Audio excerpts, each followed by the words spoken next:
Namaskar and welcome back to my YouTube channel back from the jaws of danger. आज कुछ facts बता रहा हूँ जो जंगलों में होते थे, चाहे वो ब्रिटिश एरा में होते हों, चाहे वो इंडिपेंडेंस के बाद के हों। तो सबसे पहले, क्योंकि ये बातें मैंने सुनी हुई हैं, पढ़ी हुई हैं, मेरे फादर ने भी मेरे को इनमें से कई चीज़ें बताई थी। इंडिपेंडेंस के पहले जो राजे महाराजे होते थे या लॉर्ड्स होते थे, वो ऐसे थे, वो इतने ज़बरदस्त शिकारी होते थे कि जानवर को अगर देखते थे, या टाइगर हो या लेपर्ड हो, कोई भी जानवर जब उनको हंट करना होता था, वो कभी सोते में या बैठे रहते में, जैसे आप हाथी से शिकार करने गए और एक टाइगर दिख गया जो बैठा हुआ है पेड़ के नीचे और आपने देखा और मार दिया। इसके पहले तो आप जानते हो कि राजा महाराजों ने बुचरी बना दी थी पूरी जंगल की। बट कुछ हंटर्स ऐसे भी थे जो जानवर को एक चांस देते थे। मिसाल के लिए एक महाराज साहब का आपको मैं केस बता रहा हूँ कि उनका अर्दली था जो हेल्पर जाता था या सेवक जाता था हाथी के ऊपर, जब वो शिकार में निकलते थे। अव्वल तो वो पूरी फौज फट्टा लेके निकलते नहीं थे, वो जानवर को ढूंढते थे और जब पता लग जाता था कोई जानवर है, अब जैसे गए, इत्तेफाक से उनको दिख गया कि एक टाइगर है जो पेड़ के नीचे बैठा हुआ रिलैक्स कर रहा है। ये नहीं उनके हाथ में राइफल है, वो दूर से भी चाहते तो मार देते, वो कभी नहीं करते थे। वो या तो वो क्लैप करते थे, उसका ध्यान बटाते थे ताकि वो निकले और भागे, या फिर अपने सेवक से बोलते थे कि उसकी तरफ कुछ पत्थर या कुछ मारो ताकि उसका ध्यान बटे और वो वहाँ से रन करे। और जब वो ऑन द रन रहता था तब महाराज साहब एम लेते थे और उसको मारते थे। तो जब लोगों ने उनको क्वेश्चन किया कि ऐसा क्यों करते हैं, वो तो बैठा था, आप वहीं मार सकते थे, तो उन्होंने कहा कि मैं शिकार पे जरूर गया था, बट मैं जानवर को एक चांस देना चाहता हूँ कि मैं शिकार के लिए गया, मैंने उसको वहाँ से, वो बैठी पोजीशन पे था, मैंने उसको जो है डिस्टर्ब किया, जब वो भागने लगा तब फिर मैंने उसको शूट किया। तो उनका कहने का मतलब ये था कि हम एक चांस देते हैं तब मारते हैं, इसीलिए हम हंटर हैं। हंटर वो नहीं है जो बुचरी करते हैं कि पीछे से हाका करवाया, इधर से 20-25 हाथी है जिसके ऊपर आप सवार हैं, सबके पास सोफिस्टिकेटेड राइफल्स हैं, उधर से एक शेर निकला या लेपर्ड निकला या जो और बाकी जानवर निकले और आपने धड़ धड़ धड़ धड़ मारना चालू कर। तो इस तरह के भी राजा महाराजा थे। एक ऐसे ब्रिटिश शिकारी थे जिनका जो निशाना था वो अचूक था, गजब का था, कहते थे ना कि स्पॉट ऑन। मिसाल के तौर पे उनकी भी एक मैं आपको एग्जांपल बता रहा हूँ कि उन्होंने अपने सेवक से बोला था, देखो वो टाइगर है और वो ऑन द मूव जब होगा तभी मैं मारूंगा और उसकी आंख पे मारूंगा। और ऐसे ही हुआ, उस टाइगर को उन्होंने जो है शूट जब किया ना, तो उसकी आंख के थ्रू गोली गई और उसके जो है स्कल को जो है चीर के निकल गई और उसकी डेथ हो गई। डेथ होने के बाद जब लोग नीचे उतरे और देखा तो ये देखा कि बिल्कुल आंख के अंदर से ही गोली गई थी, उसके पलकें जो थी, पलकों तक में कुछ कटा फुटा नहीं था।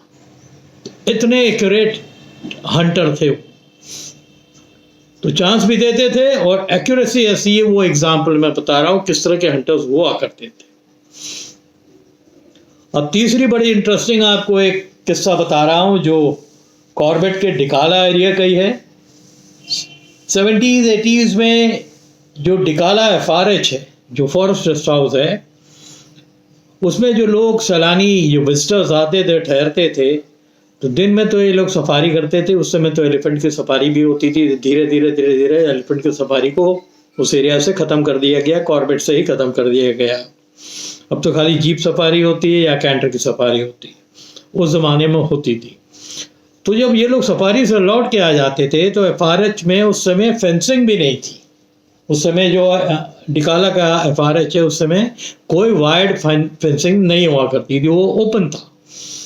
लोग जो ठहरते तो बताते थे कि हमारे खिड़की के अगल बगल जो है चित्तल लोग आ जाते थे और फिर जो अलार्म कॉल देते थे तो हमको समझ में आता था कि या तो लेपर्ड या टाइगर जैसा बड़ा जानवर FRH के अगल बगल आया है। तो शाम को जब विजिटर्स लौट के आ जाते थे, जितने लोग ठहरे होते थे उनके एंटरटेनमेंट के लिए डिकाला वालों ने एक वो रखा था शाम को प्रोग्राम। एक 8 mm का प्रोजेक्टर था, वो स्क्रीन पे लगता था और उसमें वाइल्ड लाइफ की बड़ी ज़बरदस्त वो लोग पिक्चर्स दिखाते थे। फॉर एग्जांपल मैं दिखाता हूँ लैंड ऑफ द टाइगर, जो बड़ी फेमस एक डॉक्यूमेंट्री बनी थी, जिसको बेलिंडा राइट ने बनाया था नेशनल ज्योग्राफिक के लिए। तो वो चलती थी, किसी दिन और कोई चलती थी। तो शाम को बड़ी बोरियत हो जाती थी लोगों को लौटने के बाद, तो उनको एंटरटेन करके डिनर के पहले एंटरटेन करके फिर डिनर पे भेजते थे। तो वो स्क्रीन लग जाती थी, पूरा स्टाफ भी बैठता था और जितने लोग ठहरते थे वो आके देखा करते थे। तो एक दिन का वाकया आपको मैं बता रहा हूँ, बड़ा फनी भी है, बड़ा डेंजरस भी है। कि यही बेलिंडा राइट की ये लैंड ऑफ द टाइगर था, उसका डॉक्यूमेंट्री चल रहा था और उस डॉक्यूमेंट्री में एक सीन आया जिसमें एक टाइगर को रोर करते दिखाया। जो करते हैं ना तो वो रोर, तेज वाली रोर हुई। तो ये लोग सब लोग देख रहे थे, एकदम से इनको सुनाई दिया कि जो ये रोर स्क्रीन से आई और एक रोर इनके बाएं डिकाला के एफआरएच के बगल से जो रियल टाइगर था उसकी रोर आई। तो ये क्योंकि वो स्क्रीन पे चल रहा था, वो आवाज उसको सुनाई दी होगी, तो उस आवाज को जो रियल टाइगर था उसने रिस्पॉन्ड किया। अब तो हालत ऐसी होगी, जैसे ही वो टाइगर की आवाज बाहर गेट के बगल से आई तो जितने लोग थे भाग के अपने अपने कमरों के अंदर घुस के दरवाजा बंद कर दिया, स्टाफ तक भाग गए।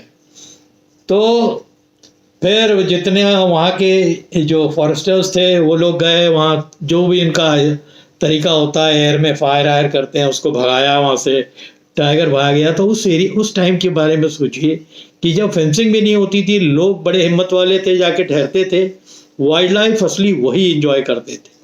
आज तो आप बिल्कुल बंधी हुई गाड़ियों में जाते हैं, बंधी हुई जगहों पे रहते हैं और आप देख रहे हैं। तो ये एक अजीब सा वाकया है कि इधर स्क्रीन के ऊपर रोर हुआ, उधर रियल टाइगर था, उसको रोर सुनाई दे गया और उसने रोर करना चालू किया, तो सब अपने अपने कमरों में भागे। अगला, आज बहुत छोटे छोटे किस्से आपको सुना रहा हूं। कॉर्बेट में ही एक टाइग्रेस थी पहले 80s के दौर में, उसको बोलते थे शर्मीली। उसका नाम फॉरेस्टर्स ने रख दिया था शर्मीली। तो शर्मीली का मतलब बहुत शर्मीली है ना, दिखती नहीं होगी, बाहर नहीं आती होगी, बट वो बिल्कुल उसकी ऑपोजिट थी। वो गाड़ियों की अगल बगल चली आती थी, एलिफेंट सफारी होती थी उनके साथ साथ चलती थी। तो शाइनेस जो थी वो तो बिल्कुल ही उसके अंदर नहीं थी। जीप के लोग उसको अक्सर देखते रहते थे, उसको कोई फर्क भी नहीं पड़ता था। तो पता नहीं किसने उसका नाम शर्मीली दिया। मेरे हिसाब से जो उसका बिहेवियर था वो तो शर्मीला नहीं था। तो शर्मीली नाम कहाँ से हुआ ये मेरे लिए बड़ा सरप्राइजिंग है। तो वो तो बड़ी बोल्ड हो गई, तो शर्मीली कहाँ हुई, वो तो बोल्ड टाइग्रेस हो गई। तो ये छोटे छोटे से कई ये जो फैक्ट्स है ना, जंगल के ये स्टाफर्स बताते हैं। जो जंगल के स्टाफ है ना, अगर उनके बीच में आप रहते हो तो वो आपको बता देते हैं। ये बहुत छोटे छोटे से किस्से हैं, ऐसे तो मेरे साथ भी हुए, मैंने सुना भी बहुतों का साथ, कि बहुत लोग मेरे को बताते भी रहते हैं कि इस तरह के किस्से हुए हैं। तो ये छोटा सा किस्सा मेरे को याद आया जिसमें 2-3 छोटे छोटे किस्से जुड़े हुए हैं, तो मैंने आपको बताया। नंबर 1 की राजा महाराजों में कुछ ऐसे भी थे जो एक जानवर को चांस देते थे, बुचरी नहीं बनाते थे। दूसरा कि एक ब्रिटिश ऑफिसर थे, उनका जो है क्या गजब का एम था कि उन्होंने जो है आँख में बोला तो आँख में ही मार दिया। तो कितना ज़बरदस्त, एक मूविंग ऑब्जेक्ट के ऊपर इतना ज़बरदस्त एम, तो उसको आप समझिए कि टॉप शॉट वाले आदमी थे। और फिर डिकाला एफआरएच की शाम में जब प्रोजेक्टर में पिक्चर दिखाई जा रही थी, तो यहाँ शेर की रोर हुई, बाहर रियल टाइगर की रोर आ गई। तो ये बहुत फनी भी है, डेंजरस भी है। और चौथा फिर मैंने आज आपको ये छोटा बताया अबाउट शर्मीली। शर्मीली वॉज अ टाइग्रेस जो वहाँ पर डिकाला एरिया में कॉर्बेट में ही थी। और वो शर्मीली तो कहीं से नहीं थी, she was very bold, very smart, और जीपों के बगल में, हाथियों के बगल में घूमती थी। बट नाम पता नहीं उसको किसने सजेस्ट कर दिया कि उसका शर्मीली दे दिया। वो कहीं से भी शर्मीली नहीं थी। She was a smart tigress, और वो डरती भी थी, बोल्ड भी थी, डरती भी नहीं थी। तो ये छोटी आज ये किस्सा है, इसका एक मैंने वीडियो बनाया, फिर मैं कुछ शॉर्ट्स में भी डालूंगा, और भी कुछ फैक्ट्स हैं, धीरे धीरे बहुत चीज़ें हैं। मैंने बोला ना कि वो छोटे मोटे तो मेरे को अभी जो कैंप के याद आ रहे हैं बहुत हैं। लेपर्ड्स का तो साइटिंग हमारे यहाँ जो फादर का कैंप था, जो हमारे हट्स होते थे, हम लोग अक्सर अपने पीछे देख लेते थे।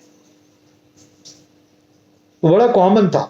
ना इंसान उनका ज़बरदस्ती कोई नुकसान करता था, ना जानवर इंसानों का उस टाइम पे कोई नुकसान करते थे।